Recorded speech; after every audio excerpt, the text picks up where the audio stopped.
So a slightly different start to a video diary. Normally it starts with us at the airport, but not this time, because actually it's in the UK, which meant no currency issues, pounds, nice and easy to use. Double bed there, we could separate it. We got single beds in the end, so don't worry about that. Also, this great view out of our room. We got this battered old golf course and this wall, which I don't think was a Banksy, but either way, we've still got a good view of the sea, which is what we ordered. We ordered a sea view room, and we do have a return of another feature though. So despite the fact there's no airports or travel on this one, we do have who hangs up first. And on this situation, I can tell you that it was Zach that hung up first. And it's surprising how popular that feature is. We get asked about this quite a lot when we are out and about on the travels in the various locations and countries. But once we've got checked in, I mean, look how quick it took us to trash the place. You see how we've sort of separated the beds there, got separate blankets as well, but that was within minutes.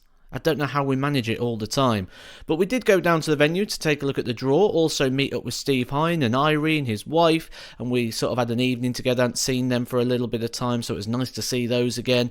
And when we looked at the draw, I realised something was wrong, because I knew I should have been seeded, and I wasn't seeded. And I looked at the draw, and I wasn't. I was on board 7, I believe it was.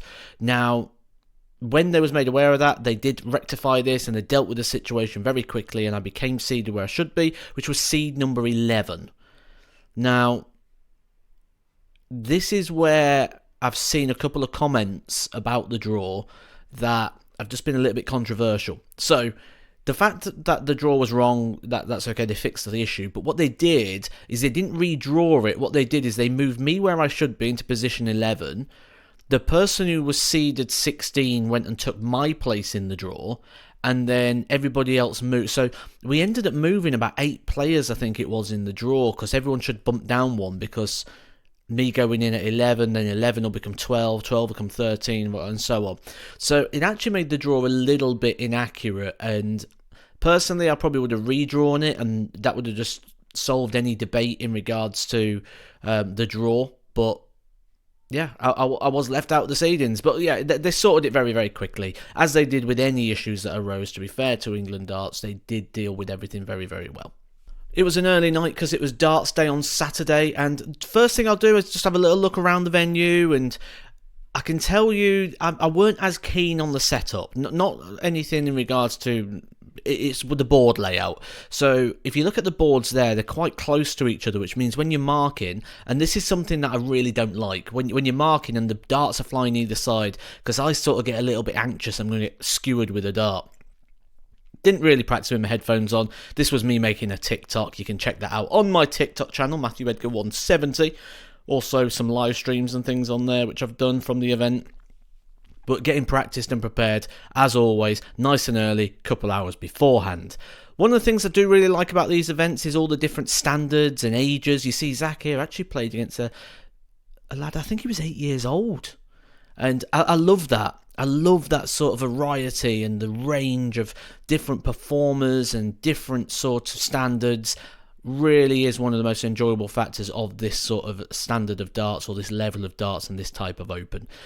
I did obviously mark my game, absolutely, always do that, and well, people want to take a few pictures of that, but I've always do my bit.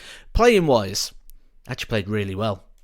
I was happy with how I played in Switzerland, and I feel like I kept that sort of level of performance going across into this tournament as well. There was a couple of games where the levels dropped a little bit, but overall, I think I'm making some really good progress. Like I said in the previous video, I've been going to the gym and I've been training and I've been losing weight, and that is all part of trying to build some stability around the injuries to make it more sustainable and to make that sort of longevity come a little bit more within the action, so I can practice more and I can play more and I can get ready for the end of the year when the World Masters are and the World Championships. And I was really happy. The grouping was good, the levels was okay, some big finishes, some big moments, quite a lot of legs, sub 15 darts, which is sort of where you want to be if you want to start picking up titles.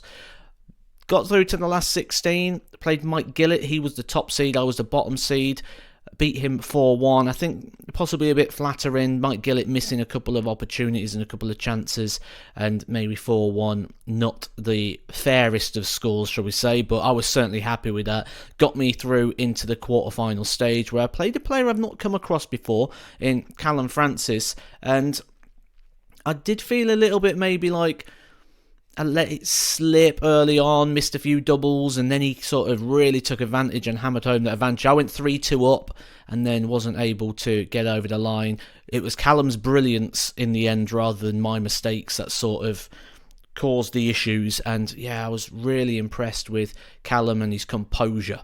After that, I was a bit annoyed losing quarter-final stage, I'm not going to lie, so we went down to the seafront, going to have a little look around and see what Devon's like. I've never been down there before. Now, for some people, they'd love this. Look at that. I mean, it's quite picturesque. It's a nice sort of seaside location, but for me, this isn't the sort of seaside location I like. I'm a bit of Blackpool. I'm a bit of Skegness. I like a theme park. I like an arcade. I like those sort of things.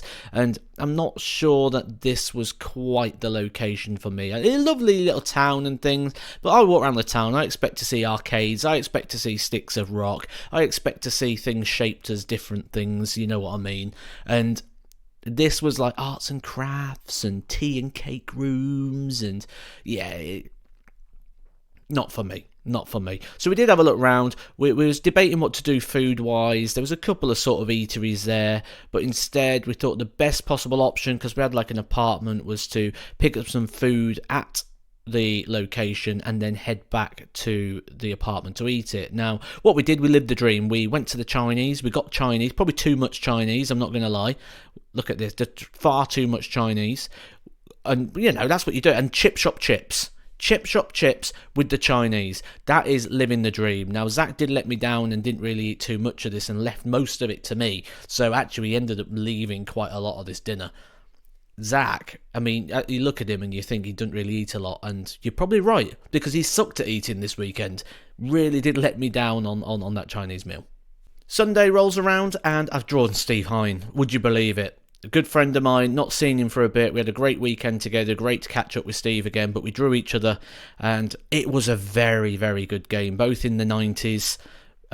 He went 2-1 up, I hit a 104 finish, an 11 darter. Really, really good game, and a 180 at the perfect time as well.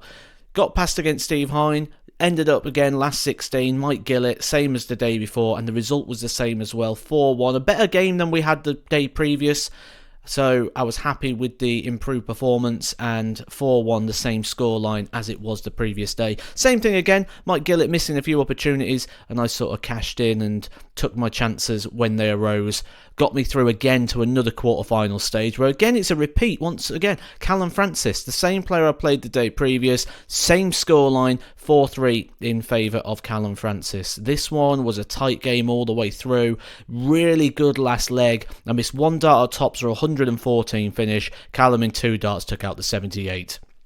Then, before heading off, I had one of the best carveries I have ever had in my life. This was absolutely incredible. The guy was very good in his meating portions. This is Zach's dinner, as you can see once again. Left the majority of it. He did even go for a half-time poo in the middle of eating his dinner. Came back, couldn't finish it off. Poor effort from Zach, despite the fact that was a really, really nice carvery. Like I say, probably one of the best, if not the best carvery I have ever had in my life. So eating-wise, were really good. Playing-wise, 2 quarterfinals. That means I top my points up. I now move up to number 20 in the rankings, just 4 places off the seedings, and looking a little bit more comfortable now to guarantee that place at Lakeside.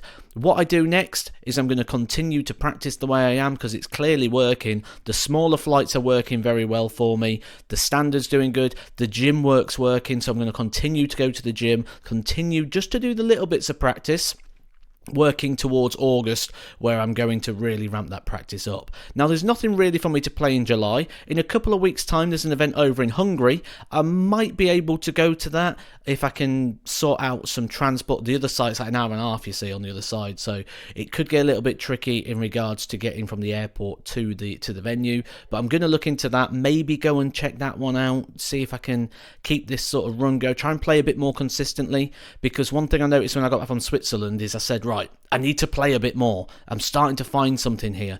And when I went to the England Open, again, I was happy with how I played. It was a last minute decision to sort of go and enter the event, but I'm really, really glad that I did go, and I'm really positive. I mean, I wouldn't have gone, honestly, had I looked beforehand. I didn't realise it was a 6-hour drive, and I didn't realise as well that going from there to now where I am in Portsmouth for commentary on the Super Series was a 3.5-hour drive. And then on Thursday, I leave Portsmouth to go to the PDC commentary for the weekend, which is in Wigan. So this week alone, I'm probably going to be driving for best part of about 20 hours. But hey, things we do for the sport we love, eh? Can't wait.